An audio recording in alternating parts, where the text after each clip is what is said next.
भक्तों, आज जेठ मास के शुक्रवार के दिन मैं आप सभी को सुनाने जा रही हूँ शुक्रवार व्रत की पौराणिक कहानियाँ, जिसे आज के दिन व्रत रखकर सुनने से भक्तों की सभी मनोकामना पूर्ण होती है। तो आइए रसपान करते हैं। शुक्रवार व्रत कथा। एक बूढ़ी औरत थी जो प्रत्येक दिन नित्य सुबह उठकर घर आंगन को साफ करके स्नान करके पूरे विधि विधान के साथ शुक्र भगवान की पूजा अर्चना करती थी। एक बार की बात है, उस बूढ़ी औरत को अपने शहर से बाहर जाना था, तो उसने अपने बहू से कहा कि ये बहू, प्रत्येक शुक्रवार को सुबह उठकर नहाने के बाद शुक्र भगवान की पूजा पाठ किया करना। बहू ने अपनी सासू माँ को कहा, चिंता मत कीजिए माँ जी, मैं हर शुक्रवार को पूजा अवश्य किया करूंगी। जब उसकी सास चली गई तो उसकी बहू ना तो सुबह जल्दी उठती और ना ही शुक्र भगवान की पूजा किया करती। एक दिन उस बहू ने अपनी पड़ोसन से कहा कि भगवान शुक्र मुझे देखकर हंसते हैं, तुम इन्हें अपने घर ले जाओ। तो उस पड़ोसन ने कहा, नहीं, मेरे घर पर भी बहू बेटी है, मैं नहीं ले जा सकती। अगर तुम कहो तो मैं यहाँ गड्ढा खोदकर दबा देती हूँ। तो बहू ने कहा, ठीक है, ऐसा ही करो। तो पड़ोसन ने वैसा ही किया। उसके बाद उनके घर में चोरी हो गई। वो दिन व दिन गरीब होने लगी। यह हालत देख महिला के पति ने कहा, जब से माँ गई है घर की हालत बहुत खराब हो गई है, पैसों की कमी होने लगी है। तो पत्नी कहती है, आधा तो चोर चुरा ले गए हैं, बाकी आधा माँ जी जाते वक्त ले गई। कुछ दिनों बाद जब बूढ़ी औरत अपने घर को वापस आती है तो देखती है, वो अपनी बहू से पूछती है, ये कैसे हुआ बहू? तो बहू कहती है, मुझे नहीं पता कि कैसे हुआ। फिर उसकी सास पूछती है, मेरे भगवान शुक्र कहाँ हैं? तो वह कहती है कि वो मुझे देखकर हंस रहे थे तो मैंने पड़ोसन को दे दिया। बूढ़ी औरत पड़ोसन के पास जाकर पूछती है। तब पड़ोसन बताती है कि आपकी बहू के कहे अनुसार मैंने एक गड्ढा खोदकर उसमें दबा दिए थे। उस बूढ़ी औरत ने भगवान को उस गड्ढे से निकालकर नहलाया और फिर से अपने घर में विराजमान किया और पूरे विधि विधान से उनकी पूजा अर्चना की। उनके घर में फिर से सुख समृद्धि वापस आ गई। अब बहू को भी अपनी गलती का एहसास हुआ और उसने भगवान शुक्र और उसकी सासू माँ से भी माफी मांगी और वो भी उनका पूजा पाठ करने लगी। ऐसे उनके घर में सुख संपत्ति और ऐश्वर्य वापस आ गए। प्रेम से बोलिए शुक्र भगवान की जय। मनोहर एक प्राइवेट फर्म में साधारण पद पर कार्य करता था। जितना वेतन मिलता था उसमें घर खर्च मुश्किल से ही पूरा हो पाता था। यही कारण था कि वह धन का यथोचित संग्रह नहीं कर पाया। उसने इतना अवश्य किया था कि अपनी लड़की रचना को अच्छी शिक्षा दिलाने में लापरवाही नहीं बरती थी। रंजना जितनी खूबसूरत थी उतनी ही गुणवान व बुद्धिमान थी। समय के साथ साथ उसने यौवन की दहलीज पर कदम रखा। एक दिन मनोहर की पत्नी माधवी ने कहा, सुनो जी, लड़की अब सयानी हो गई है, इसके बारे में कुछ सोचा है आपने? मनोहर ने कहा, तुम चिंता क्यों करती हो? भाग्यवान, हमारी बिटिया में क्या कमी है? वह सुंदर है, गुणवान है, बुद्धिमान है। इसका हाथ मांगने के लिए तो लड़के वाले की लाइन लग जाएगी, तुम देखती रहना। लेकिन माँ तो माँ ही होती है। उसे बदलते समय का अनुभव भी था। वह जानती थी कि दहेज की समस्या के दिन प्रतिदिन बढ़ती ही जा रही है और दहेज ना देने पर तरह तरह के घटने वाली दुर्घटनाओं से भी वह परिचित थी। समय का चक्र निर्वाध गति से चलता रहा। रंजना ने शिक्षा भी पूरी कर ली। उसने बीए प्रथम श्रेणी से पास करके घर में खुशियां ला दी थी।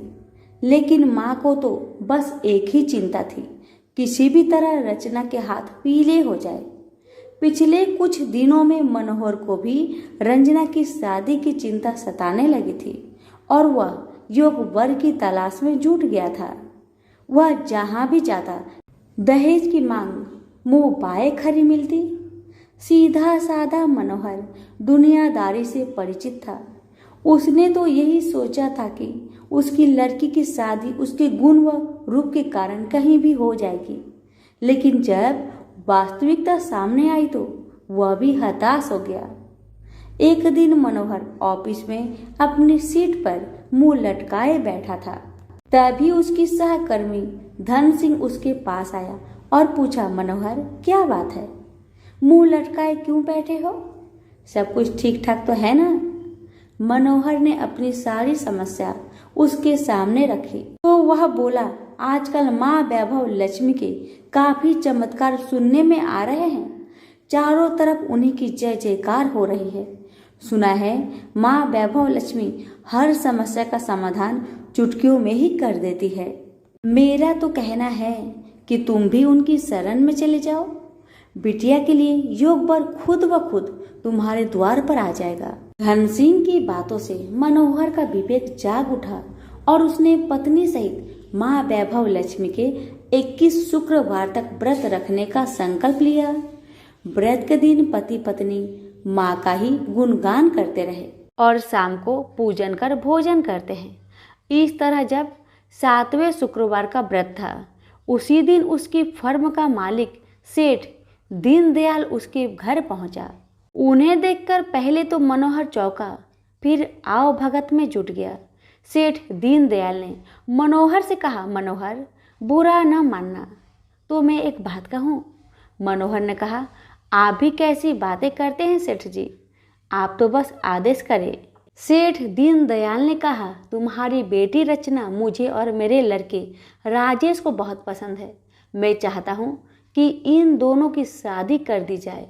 तुम्हें कोई आपत्ति हो तो मुझे कहो। मनोहर को कानों से सुने शब्द पर विश्वास नहीं हुआ। अपनी प्रसन्नता को मन में दबाते हुए बोला, सेठ जी, कहा आप राजा भोज के सामान और कहा मैं गंगू तेली जैसा। आपके सामने मेरी हैसियत ही क्या है? सेठ दीनदयाल ने उसकी बात को भांपते हुए कहा, मनोहर तुम किसी प्रकार की चिंता मत करना, यह शादी दहेज के बिना होगी। बस मुझे तो रचना जैसी गुणवान लड़की ही चाहिए। मनोहर और उसकी पत्नी माधवी ने इसे माँ का ही चमत्कार माना और एक दूसरे की तरफ देखते हुए स्वीकृति दे दी। फिर रचना की शादी बड़े धूमधाम से हुई, जिसे देखकर सभी दंग रह गए। शादी के बाद मनोहर और उसकी पत्नी 21 शुक्रवार व्रत पूरे किए। व्रत के अंतिम दिनों दोनों ने 21 कन्याओं को भोजन कराया तथा माँ वैभव लक्ष्मी का विधिवत पूजन कर व्रत कथा की 21 पुस्तकें माँ के श्रद्धालु भक्तों में बांटी। माँ की कृपा से मनोहर माधवी सुखपूर्वक रहने लगे। इधर 9 माह बाद रचना को पुत्र रत्न की प्राप्ति हुई। ये सब माँ के चमत्कार की बदौलत ही संभव हो पाया था। तो सभी मिलकर बोलिए, माँ वैभव लक्ष्मी की जय। कथा अच्छी लगे तो दूसरों को शेयर अवश्य करें। कथा। किसी गांव में अनेक लोग रहा करते थे और सभी अपने अपने कामों में मग्न रहते थे। किसी को किसी का चिंता फिक्र परवाह था ही नहीं, सब अपने से ही मतलब रखते थे। इसी कारण से भजन कीर्तन, भक्ति भाव, दया माया, परोपकार जैसे संस्कार कम हो गए। उस गांव में बुराइयां बढ़ गई थी। शराब, जुआ, रेस, व्यभिचार, चोरी, डकैती वगैरह बहुत गुना शहर में होता रहता था। इसके बावजूद उस गांव में कुछ अच्छे लोग भी रहा करते थे। ऐसे ही लोगों में शीला और उनके पति की गृहस्थी मानी जाती थी। शीला बहुत धार्मिक प्रवृत्ति की थी और उसका स्वभाव संतोषी था। उनका पति भी विवेकी और सुशील था। शीला और उसका पति कभी किसी की बुराई नहीं किया करते थे और प्रभु भजन में अच्छी तरह समय व्यतीत करते थे। शहर के लोग उनकी गृहस्थी की सराहना करते थे। देखते ही देखते दिन बीतने लगा, समय बदल गया। शीला का पति बूढ़े लोगों से दोस्ती कर बैठा। अब होना क्या था वो तो हम सभी जानते हैं। अच्छे संगति का असर हमेशा अच्छा ही होता है, बुरा संगति का असर हमेशा बुरा ही होता है। इसलिए हमें हमेशा अच्छे संगति से संगत रखना चाहिए, बुरे से नहीं। अब जब शीला का पति बूढ़े लोगों से दोस्ती कर बैठा, अब वह जल्द से जल्द करोड़पति बनने का ख्वाब देखने लगा। इसलिए वह गलत रास्ते पर चल पड़ा। फलस्वरूप वह रोडपति बन गया। कहा जाता है ना, लालच बुरी बला है, इसलिए लालच नहीं करना चाहिए। अपना ईमानदारी और मेहनत से आगे बढ़ना चाहिए। अब जब शीला का पति रोडपति बन गया, यानी रास्ते पर भटकते भिखारी जैसी उसकी हालत हो गई थी। शराब, जुआ, रेस, चरस, गांजा वगैरह बुरी आदतों में शीला का पति भी फंस चुका था। दोस्तों के साथ उसे भी शराब की आदत बुरी तरह लग गई थी। इस प्रकार उसने अपना सब कुछ रेस जुए में गवा दिया। अब तो शीला अपने पति के बर्ताव से बहुत दुखी रहने लगी, किंतु उसे भगवान पर भरोसा था कि सब कुछ ठीक हो जाएगा। यही सोचकर वह अपने पति के बुरे बर्ताव को सहने लगी। शीला अपना अधिकांश समय प्रभु की भक्ति में बिताने लगी। अचानक एक दिन दोपहर को उनके द्वार पर किसी ने दस्तक दिया। शीला ने द्वार खोलकर देखा कि एक माजी खड़ी थी। उनके चेहरे पर अलौकिक तेज निखर रहा था। उनकी आंखों में से मानो अमृत की वर्षा हो रहा था। उनका भव्य चेहरा करुणा और प्यार से छलक रहा था। उनको देखते ही शीला के मन में अपार शांति छा गई। सारी चिंता मिट गई। शीला के रोम रोम में आनंद छा गया। शीला उस माजी को आदर के साथ अपने घर ले आई। दुख का बात यह था कि शीला के घर में बैठाने के लिए कुछ भी नहीं था कि माजी को किस पर बैठाया जाए। बेचारी यह सोच विचार के उसने एक सकुचाकर एक फटी हुई चादर पर उनको बिठाया और शीला ने कहा, माजी, मेरे घर में और कुछ भी नहीं है जो मैं आपको बैठा सकूं, इसलिए माँ मुझे माफ करना, मैं आपको फटी हुई चादर पर बैठा रही हूँ। माँ तो शीला की बातों से मंद मंद मुस्कुरा रही थी। माँ तो शीला की हर कहानी को जानती थी कि उसका पति उसके साथ कैसा व्यवहार कर रहा है। बेचारी कितने दुख में है। शीला के बातें सुन माँ जी प्रेम भरी शब्दों से बोली, शीला, क्यों मुझे तुमने पहचाना नहीं? हर शुक्रवार को लक्ष्मी जी के मंदिर में भजन कीर्तन के समय मैं ही तो वहां आती हूँ। इसके बावजूद शीला कुछ नहीं समझ पा रही थी। फिर माँ जी ने कहा, तुम बहुत दिनों से मंदिर नहीं आ रही हो, अतः मैंने सोचा चलो मैं ही देख लेती हूँ। माँ जी के अति प्रेम भरे शब्दों से शीला का हृदय पिघल गया। उसकी आंखों में आंसू आ गए और वह बिलख बिलख कर जोर जोर से रोने लगी। शीला को रोते देखकर माँ जी ने कहा, बेटी, सुख और दुख तो धूप और छाव जैसे होते हैं। धैर्य रखो बेटी, धैर्य रखो। और तुझे क्या परेशानी है, मुझे सारी परेशानी बता दे।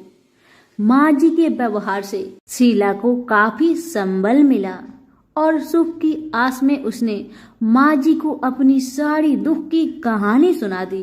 कहानी सुनकर माँ जी ने कहा, कर्म की गति न्यारी होती है। हर इंसान को अपने कर्म भुगतने ही पड़ते हैं। इसलिए बेटी तू चिंता मत कर, अब तू कर्म भुगत चुकी है। अब तुम्हारे सुख के दिन अवश्य आएगी। तू माँ लक्ष्मी जी की भक्त है, माँ लक्ष्मी जी तो प्रेम और करुणा की अवतार है। वे अपने भक्तों पर हमेशा ममता छिड़कती है। इसलिए तू धैर्य रखकर माँ लक्ष्मी का व्रत कर, इससे सब कुछ ठीक हो जाएगा। तुम्हारा दुख दर्द सब समाप्त हो जाएगा और तुम्हारे घर में अन्न धन का भंडार भर जाएगा। बस श्रद्धा भक्ति से माँ लक्ष्मी का व्रत करो। माँ जी की बात सुन शीला पूछने लगी, माँ व्रत की विधि तो मुझे पता नहीं। तब माँ जी ने उसे व्रत की सारी विधि भी बताई। माँ जी ने कहा, बेटी माँ लक्ष्मी जी का व्रत बहुत सरल है।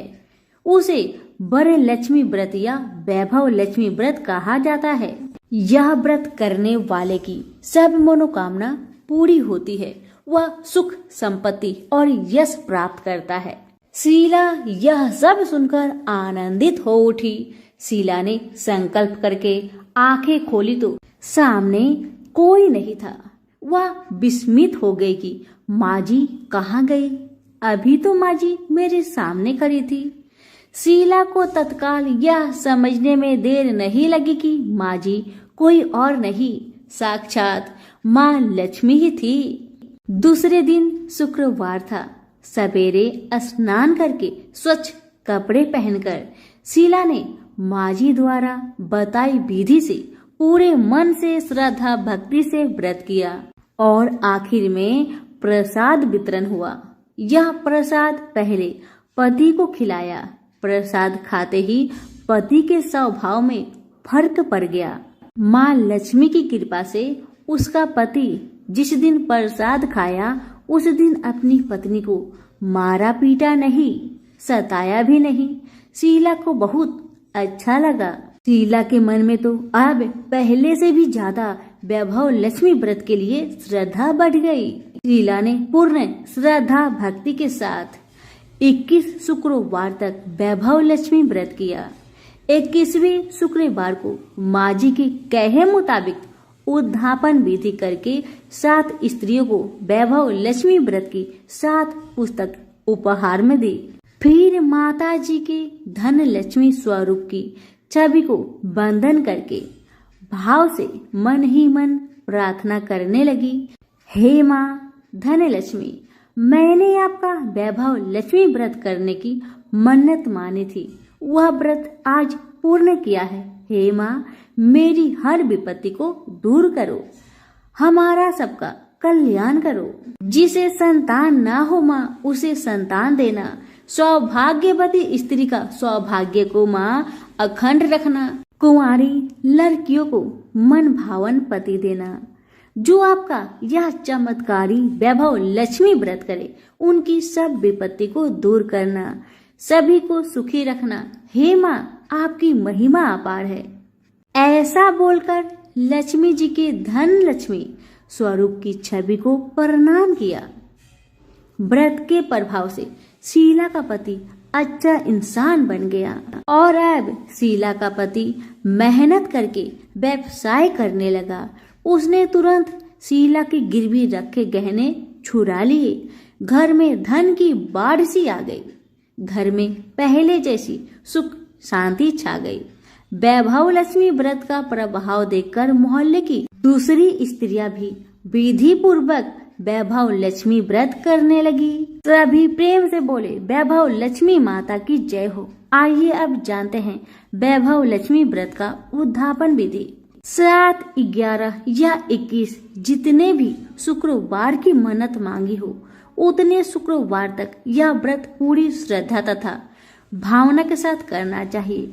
आखिरी शुक्रवार को इसका शास्त्रीय विधि के अनुसार उद्धापन करना चाहिए। आखिरी शुक्रवार को प्रसाद के लिए खीर बनानी चाहिए।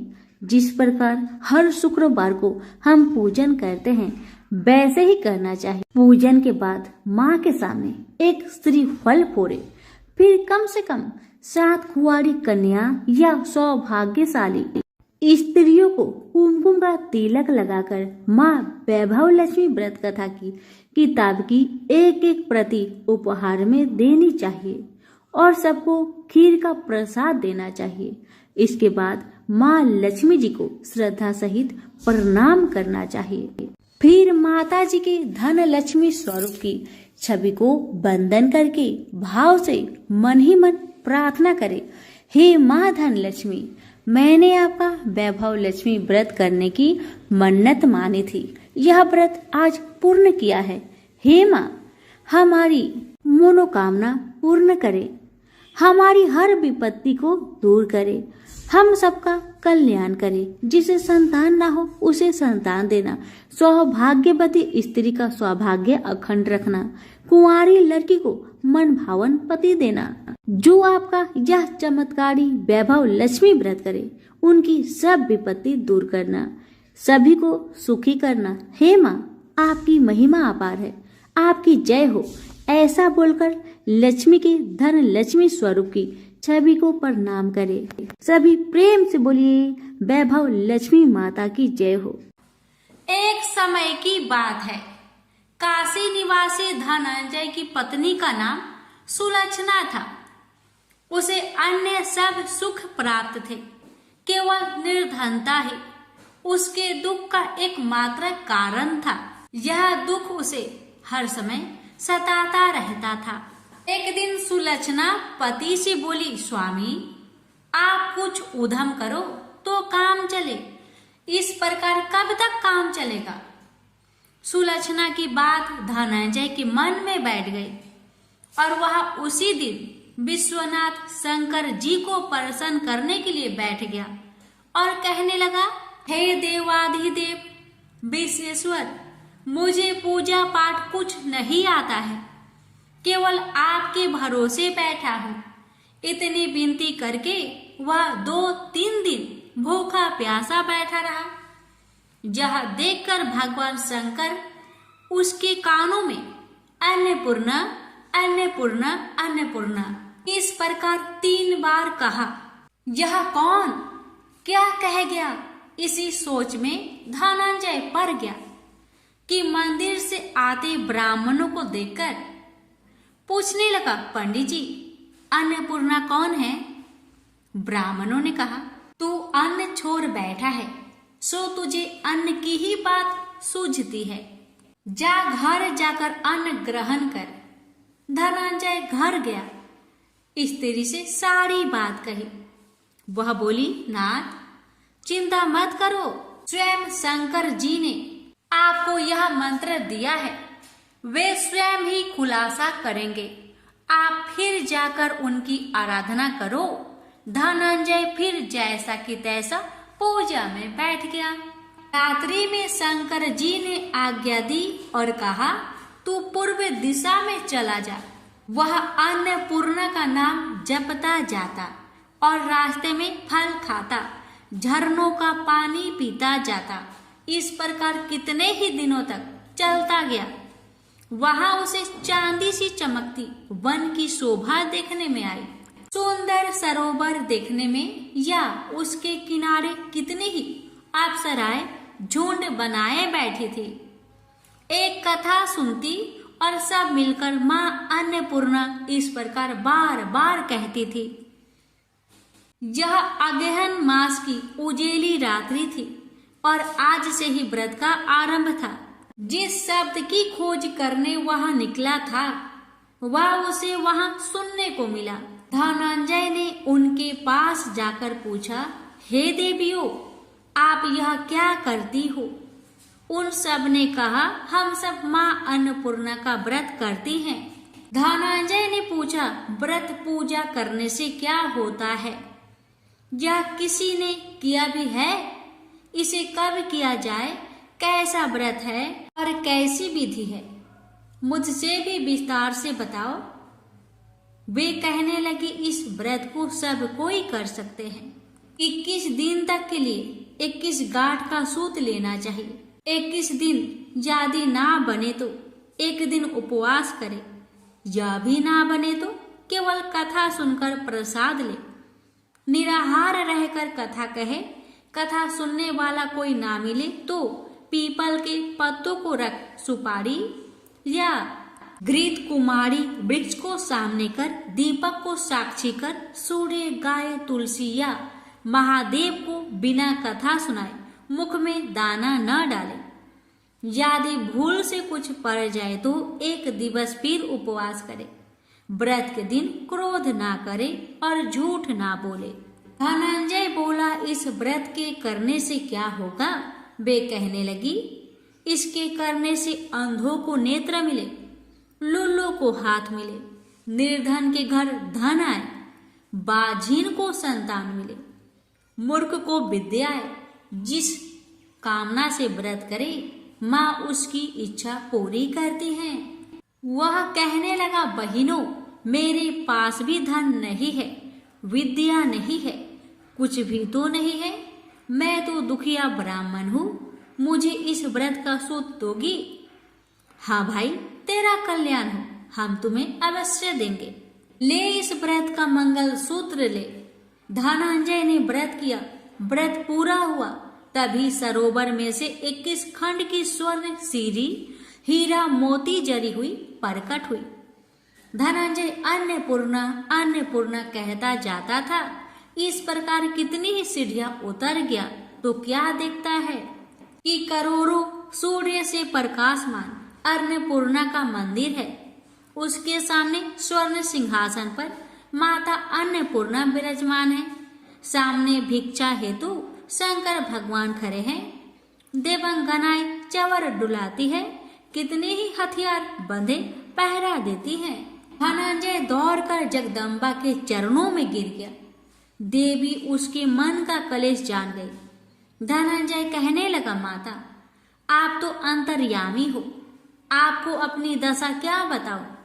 माता बोली, मेरा व्रत किया है, क्या संसार तेरा सत्कार करेगा। माता ने धनंजय की जिह्वा पर बीज मंत्र लिख दिया। अब तो उसके रोम रोम में विद्या प्रकट हो गई। इतने में क्या देखता है कि वह काशी विश्वनाथ के मंदिर में खड़ा है।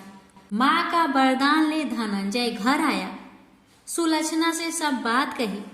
माता जी की कृपा से उसके घर में संपत्ति उमड़ने लगी। छोटा सा घर बहुत बड़ा गिना जाने लगा।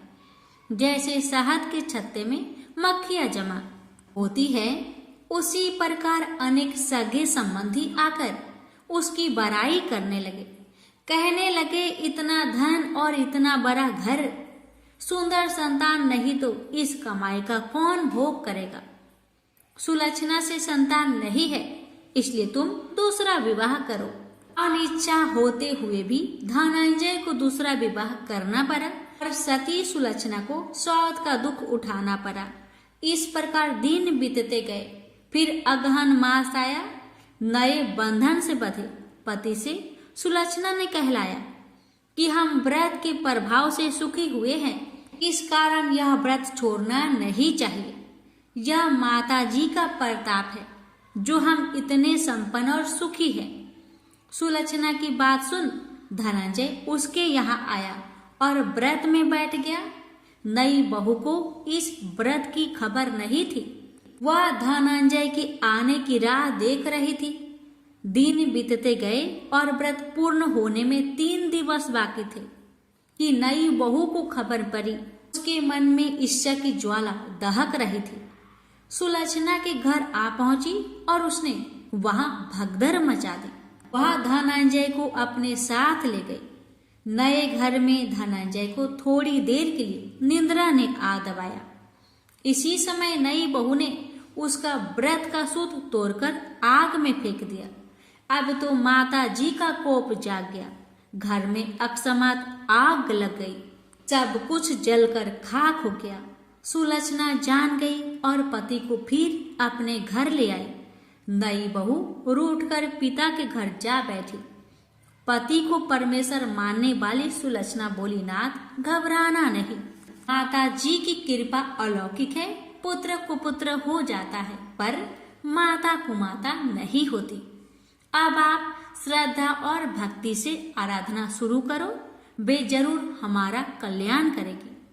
धनंजय फिर माता के पीछे पड़ गया। फिर वही सरोवर सीढ़ी प्रकट हुई। उसमें माँ अन्नपूर्णा कहकर वह उतर गया। वहां जा माता जी के चरणों में रुदन करने लगा। माता प्रसन्न हो बोली, यह मेरी स्वर्ण की मूर्ति ले, उसकी पूजा करना तू फिर सुखी हो जाएगा। जा, तुझे मेरा आशीर्वाद है। तेरी स्त्री सुलक्षणा ने श्रद्धा से मेरा व्रत किया है, उसे मैंने पुत्र दिया है। धनंजय ने आंखें खोली तो खुद को काशी विश्वनाथ के मंदिर में खड़ा पाया। वहां से फिर उसी प्रकार घर को आया। इधर सुलक्षणा के दिन चढ़े और महीने पूरे होते ही पुत्र का जन्म हुआ। गांव में आश्चर्य की लहर दौड़ पड़ी। इस प्रकार उसी गांव के निसंतान सेठ के पुत्र होने पर उसने माता अन्नपूर्णा का मंदिर बनवा दिया। उसमें माताजी धूमधाम से पधारी, यज्ञ किया और धनंजय को मंदिर के आचार्य का पद दे दिया। जीविका के लिए मंदिर की दक्षिणा और रहने के लिए बड़ा सुंदर सा भवन दिया। धनंजय स्त्री पुत्र सहित वहां रहने लगा। माताजी की चढ़ावे में भरपूर आमदनी होने लगी। उधर नई बहू के पिता के घर डाका पड़ा, सब लुट गया। वे भीख मांगकर पेट भरने लगे। सुलक्षणा ने यह सुना तो उन्हें बुला भेजा, अलग घर में रख लिया और उनके अन्न वस्त्र का प्रबंध कर दिया। धनंजय, सुलक्षणा और उसका पुत्र माताजी की कृपा से आनंद से रहने लगे। माताजी ने जैसे इनके भंडार भरे वैसे सबके भंडार भरे। प्रेम से बोलिए अन्नपूर्णा माताजी की जय। हर हर महादेव। माता पार्वती की जय। एक बुढ़िया माई थी, उसके 7 लड़के थे। 6 कमाने वाले थे और एक निकम्मा था, कमाता कुछ नहीं था। बुढ़िया माई अपने 6 बेटों के लिए भोजन बनाती थी और उनको भोजन कराती और उनसे जो कुछ जूठन बचती वह 7वें बेटे को देती थी। एक दिन 7वां बेटा अपनी पत्नी से बोला, देखो मेरी माँ को मुझ पर कितना प्रेम है। वह बोली, क्यों नहीं, सबका जो जूठा तुमको खिलाती है। वह बोला, ऐसा नहीं हो सकता।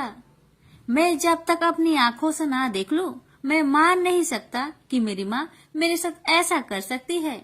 कुछ दिन बाद त्योहार आया। घर में 7 प्रकार के भोजन और चूरमे के लड्डू बने। अब सबसे छोटे लड़के ने यानी कि 7वें लड़के ने अपना सिर दुखने का बहाना बनाया और पतला चादर ओढ़कर रसोई घर में सो गया, ये देखने के लिए कि मेरी माँ मुझे जूठे भोजन देती है या फिर बनाई हुई ताजी भोजन देती है। लड़का झूठ मूठ का सोने के नाटक करके रसोई घर में सोया हुआ है। वह पतले चादर के अंदर से सब कुछ देख रहा था। तभी 6 भाई भोजन करने आए। उसने देखा माँ ने उनके लिए सुंदर आसन बिछाया, नाना प्रकार की रसोई परोसी और आग्रह करके उन्हें जिमाया और वह देखता रहा। तब 6 भाइयों ने भोजन करके उठा। तब माँ ने क्या किया कि उनकी बची हुई भोजन, जूठी भोजन थालियों में से इकट्ठा करके सभी लड्डुओं के टुकड़ों को उठाकर एक लड्डू बनाया और सभी जूठन को साफ करके बुढ़िया ने अपने सबसे छोटे लड़के को पुकारा, बेटा 6 भाई भोजन करके चले गए, अब तू ही बाकी है, उठ और खाना खा ले। तब वह बेटा कहने लगा, माँ मुझे आज भूख नहीं लगा है, मुझे भोजन नहीं करना, मैं अब जहाँ नहीं रहूंगा, मैं परदेश चला जाऊंगा। अपने बेटे की बातें सुन माँ ने कहा, बेटा तू कल जाना चाहता है ना, कल क्यों जाएगा, तुम आज ही चला जा। तब बेटा बोला, हाँ माँ मैं आज ही चला जा रहा हूँ। यह कहकर वह घर से निकल गया। चलते समय पत्नी की याद आई। वह गौशाला में उपले थाप रही थी। वहां जाकर वह बोला, हम जावे परदेश, आवेंगी कुछ काल, तुम रहियो संतोष से, धर्म अपनो पाल। पत्नी बोली, जाओ पिया आनंद से, हमरो सोच हटाए, राम भरोसे हम रहे, ईश्वर तुम्हें सहाय। 2 निशानी आपन, देख धरो में धीर, सुधी मती हमारी, बिसारियो रखियो मन गंभीर। पति बोला, मेरे पास तो कुछ नहीं, यह अंगूठी है, सुले और अपनी कुछ निशानी मुझे भी दे। पत्नी बोली, मेरे पास क्या है, यह गोबर से भरा हाथ। यह कहकर पति की पीठ पर गोबर के हाथ की थाप मार दी। अब पति चल दिया। चलते चलते दूर देश पहुंचा। वहां एक साहूकार की दुकान थी। वहां जाकर कहने लगा, भाई मुझे नौकरी पर रख लो। साहूकार को जरूरत थी तो वह बोला, रह जाओ। लड़के ने पूछा, तनख्वाह क्या दोगे? तो साहूकार ने कहा, तुम्हारा काम देखकर तब हम दाम देंगे। साहूकार की नौकरी मिली। वह सुबह 7 बजे से 10 बजे तक नौकरी करने लगा। कुछ दिनों में दुकान का सारा लेन देन, हिसाब किताब, ग्राहकों को माल बेचना, सारा काम करने लगा। साहूकार के 7-8 नौकर थे। वे सब चक्कर खाने लगे। यह तो बहुत होशियार बन गया है। सेठ ने भी काम देखा और 3 महीने में ही उसे आधे मुनाफे का हिस्सेदार बना लिया। वह कुछ वर्ष में ही नामी सेठ बन गया और मालिक सारा कारोबार उस पर छोड़कर चला गया। इधर पति की अनुपस्थिति में उसकी पत्नी को सास ससुर दुख देने लगे। सारी गृहस्थी का काम करा के उसे लकड़ी लेने जंगल में भेजते हैं। इस बीच घर के आटे से जो भूसी निकलती उसकी रोटी बनाकर रख दी जाती और उसके साथ ही फूटे नारियल की नारेली में पानी। एक दिन वह लकड़ी लेने जा रही थी। रास्ते में बहुत सी स्त्रियां संतोषी माता की व्रत करते दिखाई दी। वह लड़की खड़ी होकर कथा सुनने लगी और पूछा, बहनों तुम किस देवता की व्रत करती हो और उसके करने से क्या फल मिलता है? यदि तुम इस व्रत का विधान मुझे समझाकर कहोगी तो मैं तुम्हारा बड़ा एहसान मानूंगी। तब उनमें से एक स्त्री बोली, सुनो बहन, यह संतोषी माता का व्रत है।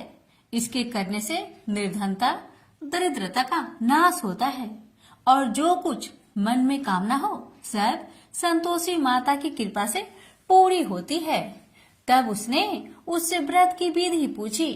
वह भक्तिनी स्त्री बोली, 1.25 आने का गुड़ चना लेना, इच्छा हो तो 5.25 आने का लेना या फिर 1.25 रुपए का भी सहूलियत के अनुसार लाना।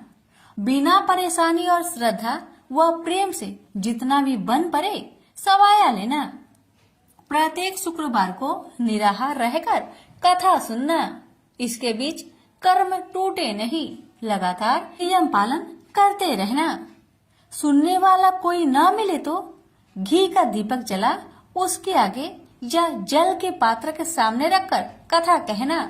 जब कार्य सिद्ध न हो नियम का पालन करना और कार्य सिद्ध हो जाने पर व्रत का उद्यापन करना।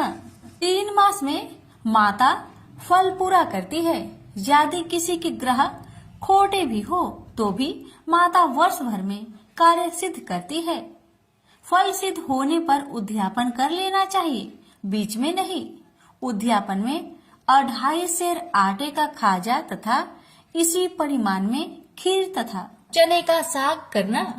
8 लड़कों को भोजन कराना। जहाँ तक मिले देवर, जेठ, भाई बंधु के हो, न मिले तो रिश्तेदारों और पास पड़ोसियों को बुलाना। उन्हें भोजन करा, यथाशक्ति दक्षिणा दे। माता का नियम पूरा करना। उस दिन घर में खटाई न खाना।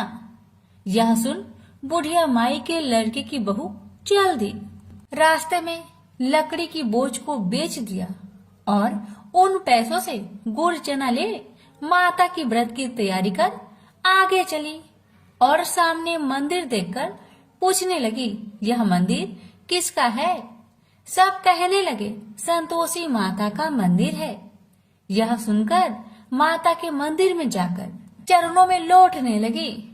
दीन हो विनती करने लगी, माँ मैं निपट अज्ञानी हूँ, व्रत के कुछ भी नियम नहीं जानती, मैं दुखी हूँ। हे माँ जगत जननी मेरा दुख दूर कर, मैं तेरी शरण में आई हूँ। माता को दया आई। एक शुक्रवार बीता की दूसरे को उसके पति का पत्र आया और तीसरे शुक्रवार को उसका भेजा हुआ पैसा आ पहुंचा।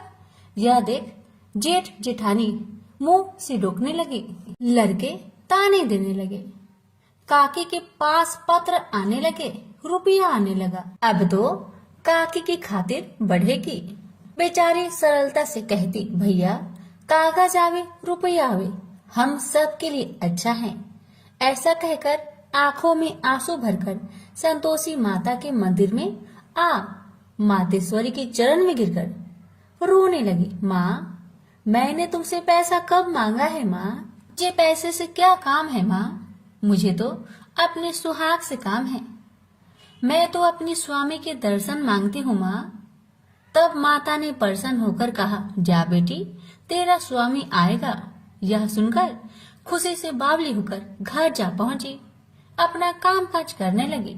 अब संतोषी माँ विचार करने लगी, इस भोली पुत्री को मैंने कह तो दिया कि तेरा पति आएगा, लेकिन कैसे? वह तो इसे सपने में भी याद नहीं करता। उसे याद दिलाने को मुझे ही जाना पड़ेगा। इस तरह माता जी उस बुढ़िया के बेटे के पास जा सपना में प्रकट हो कहने लगी, साहूकार के बेटे, तुम सो रहा है या जागता है? वह कहने लगा, माता मैं सोता भी नहीं जागता भी नहीं, कहो क्या आज्ञा है? माता कहने लगी, तेरे घर बार कुछ है कि नहीं? वह बोला, मेरे पास सब कुछ है माँ। माँ बाप है, पत्नी है, क्या कमी है माँ? माँ बोली, भोले पुत्र, तेरी पत्नी घोर कष्ट उठा रही है, तेरे माँ बाप उसे परेशान कर रहे हैं, वह तेरे लिए तरस रही है, तू उसकी सुधि ले। वह बोला, हाँ माता जी, यह तो मालूम है, परंतु जाऊं तो कैसे? परदेश की बात है, लेन देन का कोई हिसाब नहीं है, कोई जाने का रास्ता भी नहीं आता, कैसे चला जाऊं? माँ कहने लगी, मेरी बात मान, सवेरे नहा धोकर संतोषी माता का नाम ले, घी का दीपक जला, दंडवत कर दुकान पर बैठ, देखते देखते तेरा सारा लेन देन चुक जाएगा, जमा का माल बिक जाएगा, साज होते होते धन का भारी ढेर लग जाएगा। माता की बात मानकर वह नहा धोकर संतोषी माता को दंडवत घी का दीपक जला, थोड़ी देर में देने वाले रुपए लाने लगे, लेने वाले हिसाब लेने लगे, कोठे में भरे सामान की खरीदारी नगद दाम में दे सौदा करने लगे। शाम तक धन का भारी ढेर लग गया। मन में माता का नाम ले चमत्कार देख प्रसन्न होकर घर ले जाने के वास्ते गहना कपड़ा सामान खरीदने लगा। यह काम से निपट तुरंत घर को रवाना हुआ। उधर उसकी पत्नी जंगल में लकड़ी लेने जाती है। लौटते वक्त माता जी के मंदिर में विश्राम करती है। वह तो उसके प्रतिदिन रुकने का जो स्थान ठहरा। धूल उड़ती देख वह माता से पूछती है, हे माता, यह धूल कैसे उड़ रही है? माता कहती है, हे पुत्री, तेरा पति आ रहा है, अब तू ऐसा कर, लकड़ियों के 3 बोझ बना ले, एक नदी के किनारे रख और दूसरा मेरे मंदिर पर, वह तीसरा अपने सिर पर। तेरे पति को लकड़ियों का गट्टर देख मोह पैदा होगा, वह यहाँ रुकेगा, नाश्ता पानी खाकर माँ से मिलने जाएगा, तब तू लकड़ियों का बोझ उठाकर जाना और चौक में गट्टर डालकर जोर से आवाज देकर कहना, लो सासू जी, लकड़ियों का गट्टर लो, भूसी की रोटी दो, नारियल की खोपरे में पानी दो, आज मेहमान कौन आया है? माता जी बहुत अच्छा कहकर वह प्रसन्न मन से लकड़ियों के 3 गट्टर बनाई, एक नदी के किनारे पर और एक माता जी के मंदिर पर रखा। इतने में मुसाफिर आ पहुंचा। सूखी लकड़ी देख उसकी इच्छा उत्पन्न हुई कि हम यहीं पर विश्राम करें और भोजन बनाकर खा पीकर गांव जाएं। इसी तरह रुककर भोजन बना, विश्राम करके गांव को गया। सबसे प्रेम से मिला। उसी समय सिर पर लकड़ी का गट्टर लिए वह उतावली सी आती है।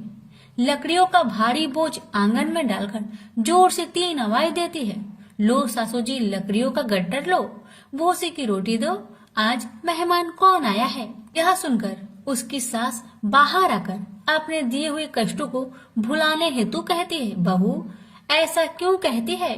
तेरा मालिक ही तो आया है, आ बैठ, मीठा भात खा, भोजन कर, कपड़े पहन, गहने पहन। उसकी आवाज सुन उसका पति बाहर आता है।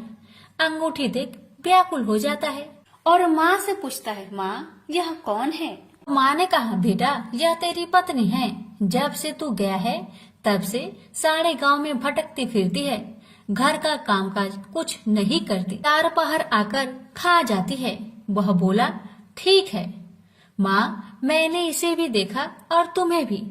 अब दूसरे घर की ताली दो, मैं उसमें रहूंगा। माँ बोली, ठीक है, जैसी तेरी मर्जी। तब वह दूसरे मकान की तीसरी मंजिल का कमरा खोल सारा सामान जमाया। एक दिन में ही राजा के महल के जैसा ठाट बाट बन गया। अब क्या था, बहू सुख भोगने लगी। इतने में शुक्रवार आया। उसने पति से कहा, मुझे संतोषी माता का व्रत उद्यापन करना है। पति बोला, खुशी से कर लो। वह उद्यापन की तैयारी करने लगी। जेठानी के लड़कों को भोजन के लिए कहने गई। उन्होंने मंजूर किया, परंतु पीछे से जेठानी ने अपने बच्चों को सिखाया, देखो भोजन के समय खटाई मांगना, जिससे उसका उद्यापन पूरा ना हो। अब तो बच्चे जिमने आए, खीर खाना पेट भर के खाए, परंतु बाद में खाते ही कहने लगे, हमें खटाई दो, खीर खाना हमको नहीं भाता। देखकर आरुचि होती है। वह कहने लगी, भाई खटाई किसी को नहीं दी जाएगी, यह माँ संतोषी का प्रसाद है।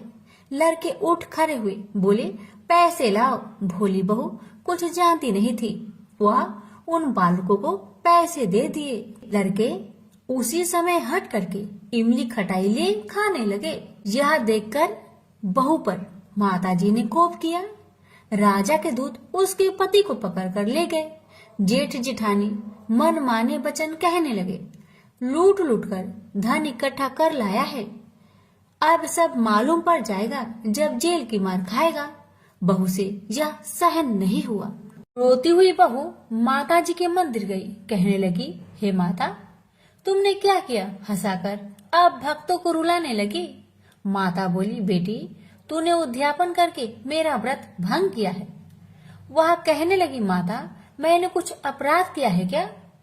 मैंने तो भूल से लड़कों को पैसे दे दिए थे, मुझे क्षमा करो, मैं फिर तुम्हारा उद्यापन करूंगी।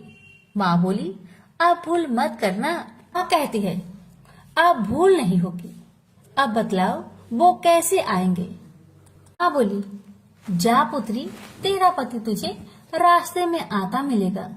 वह निकली, राह में पति आता मिला। वही पूछी, कहाँ गए थे?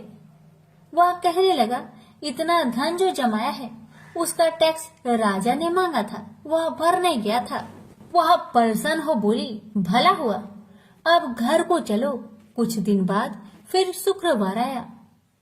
फिर वह बोली, मुझे माता का उद्यापन करना है। पति ने कहा, करो। पत्नी फिर जेठ के लड़कों को भोजन को कहने गई। ठानी ने एक दो बातें सुनाई। सब लड़कों को सिखाने लगी, तुम सब लोग पहले ही खटाई मांगना। लड़के भोजन से पहले कहने लगे, हमें खीर नहीं खाना, हमारा जी बिगड़ता है, कुछ खटाई खाने को दो। वह बोली, खटाई किसी को नहीं मिलेगा, आना हो तो आओ। वह ब्राह्मण के लड़के को लाकर भोजन कराने लगी। यथाशक्ति दक्षिणा की जगह एक एक फल उन्हें दिया। संतोषी माता प्रसन्न हुई। माता की कृपा होते ही 9वें मास में उसके चंद्रमा के समान सुंदर पुत्र प्राप्त हुआ।